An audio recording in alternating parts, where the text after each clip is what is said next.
Students, this is Vijay Kumar. Welcome back to SR Maths Tutorials. First of all, please like, share, subscribe our channel. ఇవాళ మన class లో 10th class లో very most important concept pair of linear equation ఉంది. ఈ పేర్ of linear equation నుంచి వచ్చే questions very స్కోప్ఫుల్ గా ఉంటాయి. ఏ విధంగా అంటే నియరెస్ట్ 10 to 12 మార్క్స్ రావడానికి ఛాన్సెస్ ఉన్న కాన్సెప్ట్. సో ఈ కాన్సెప్ట్ వినడానికి ముందర దీని యొక్క brief information, what is the pair of linear equation in two variables, దాని గురించి డిస్కషన్ చేద్దాం. First of all, linear equation in two variables యొక్క జనరల్ ఫామ్ ఎలా ఉంటుంది, దాని యొక్క రూపం ఎలా ఉంటుంది అంటే చూడండి, ax plus by plus c equal to 0 లా ఉంటుంది. ax plus by plus c equal to 0. ఈ ax plus by plus c is equal 0లో a b c అనేవి ఖచ్చితంగా రియల్ నంబర్స్ అనే నంబర్ సిస్టమ్స్ నుంచి వస్తాయి. a b c is belongs to capital R. R అనే నంబర్ సిస్టమ్స్ నుంచి ఏబిసిలని తీసుకోవడం జరుగుతుంది. మరి ఈ ఎక్స్ కామా వైలు ఎవరు అంటే, x comma y are concepts are variables అంటాం. వేరియబుల్స్ మనం టాపిక్ చెప్పేటప్పుడే స్టార్టింగ్ లో వచ్చింది. The equation, general equation of the pair of linear equation in two variables అన్నాం. టూ వేరియబుల్స్ అనేవే ఈ ఎక్స్ కామా వై. ఈ ఎక్స్ కామా వై లని ఫైండ్ అవుట్ చేయడమే మనం వంతు అవుతుంది. So first of all, how to find the x comma why.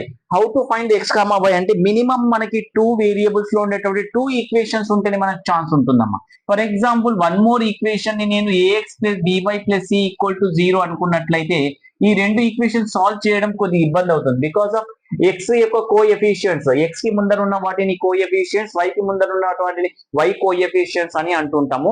ఇందులో చూడండి, ఇవి రెండు ఈక్వేషన్స్ సేమ్ ఉన్నాయి. సో సేమ్ లేకుండా డిఫరెంట్ ఉండడం కోసం నేను ఇక్కడ ఏమంటున్నానంటే a1 b1 c1 మొదటి ఈక్వేషన్ కాబట్టి ఆ విధంగా తీసుకున్నాను. నెక్స్ట్ సెకండ్ ఈక్వేషన్ కాబట్టి a2 b2 c2 గా తీసుకున్నాను. ఫస్ట్ ఆఫ్ ఆల్, ఈ a1 b1 c1 and a2 b2 c2 అన్ని కూడా రియల్ నంబర్స్ నుంచి తీసుకోవడం జరుగుతుంది. నౌ ఈ టూ ఈక్వేషన్స్ ని సాల్వ్ చేసే మెథడ్ వెరీ ఇంపార్టెంట్. స్కూల్ లెవెల్లో 10th క్లాస్ లెవెల్ ఎస్పెషల్లీ ఈ టూ ఈక్వేషన్స్ ని సాల్వ్ చేయండి అని సపరేట్ ఒక టూ మెథడ్స్ ఉన్నాయమ్మా. ఒకటి సబ్స్టిట్యూషన్ మెథడ్, ఇంకోటి elimination method. Substitution method, elimination method ఏ విధంగా సాల్వ్ చేయాలి అనేది నెక్స్ట్ క్లాస్ లో డిస్కషన్ చేద్దాం. ఫస్ట్ ఆఫ్ ఆల్, దీంట్లో ఉండేటటువంటి కాన్సెప్ట్స్ నేర్చుకోండి. ఈ a1 a2 లని ఏమంటాం, b1 b2 and c1 c2 లని ఏమంటాం ఒకసారి చూద్దాం. X coefficient, X coefficients, x coefficients in above equation, in above equations are, చూడండి ఒకసారి, x కోఎఫిషియంట్ అంటే x కి బిఫోర్ ఉన్న లెటర్ అని అర్థం. x కి బిఫోర్ ఉన్న లెటర్ a1, x కి బిఫోర్ ఉన్న లెటర్ a2. సో ఇక్కడ వచ్చేసి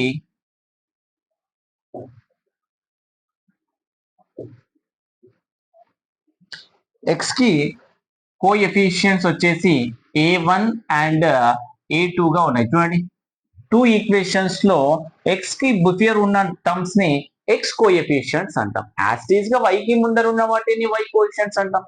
same y coefficients are above equations a b1 and b2. అంతేనా లేదా చూడండి ఒకసారి, b1 and b2, y coefficient b1, y coefficient b2. మరి రిమైనింగ్ ఈ c1 అండ్ c2 లని ఏమంటాం?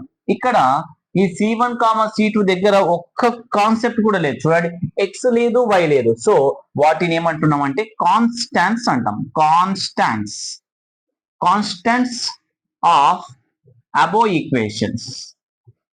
Constants of above equations are, first one is c1, second one is c2.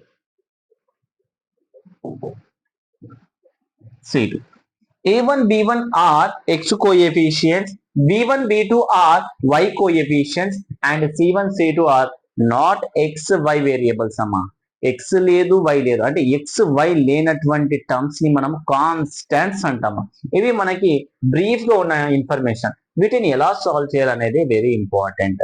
ప్రతి linear equation, ఇప్పుడు ఇది ఒక లీనియర్ ఈక్వేషన్. లీనియర్ లో ఒకసారి రాద్దాం. లీనియర్ LINE అనే కాన్సెప్ట్ ఉంది. LINE nothing but line. Linear equation diagram drawn on the board, just a line అమ్మా.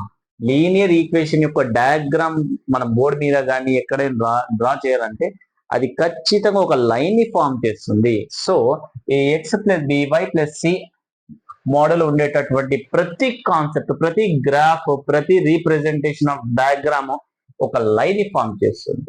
ఓకే, ఒక లైన్ కి ఎన్ని సొల్యూషన్స్ ఉంటాయి?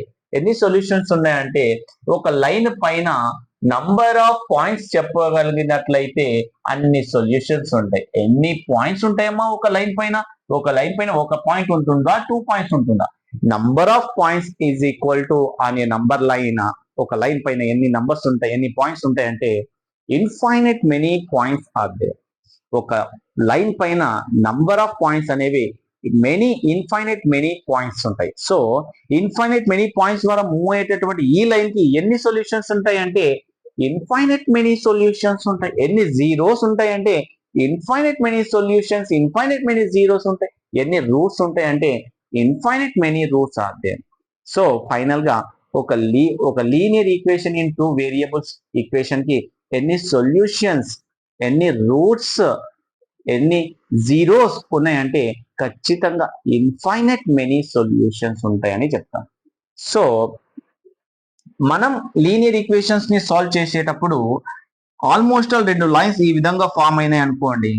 ఎన్ని కామన్ సొల్యూషన్స్ ఉన్నాయంటే ఒక ఈక్వేషన్ కి మాత్రం ఇన్ఫైనైట్ మెనీ సొల్యూషన్స్, ఇంకో ఈక్వేషన్ కి ఇన్ఫైనైట్ మెనీ సొల్యూషన్స్. కానీ ఈ రెండు కూడా ఈ ప్లేస్ లో మీట్ అయినాయి. చూడండి ఒకసారి, that meeting point here is a. ఈ పాయింట్ అనేది వెరీ స్పెషల్ అమ్మా. That point is common point of the given 2 linear equations. So ఈ 2 ఈక్వేషన్స్ కి కామన్ రిలేషన్ తో ఉన్నటువంటి పాయింట్ మాత్రం ఈ పాయింట్ నేను P తో డినోట్ చేస్తున్నా. That P point is common point of line 1 and line 2. ఇలాంటి పాయింట్స్ ని ఫైండ్ అవుట్ చేయడానికి మనకి substitution method and elimination method చాలా యూస్ఫుల్ అవుతాయి. 10th క్లాస్ లో మీకు ఈ సబ్స్టిట్యూషన్ మెథడ్, ఎలిమినేషన్ మెథడ్ పైన పక్కా ఒక క్వశ్చన్ వస్తుంది. ఈ క్వశ్చన్ మనం సాల్వ్ చేయాలంటే నెక్స్ట్ క్లాస్ లో ఈ ఈక్వేషన్స్ ని ఏ విధంగా సాల్వ్ చేయాలి, మెథడ్ వైజ్ గా హౌ మెనీ టైప్స్ గా దాన్ని సాల్వ్ చేయొచ్చో నేర్చుకుందాం. Thank you very much. Please like, share, subscribe our channel. Thank you.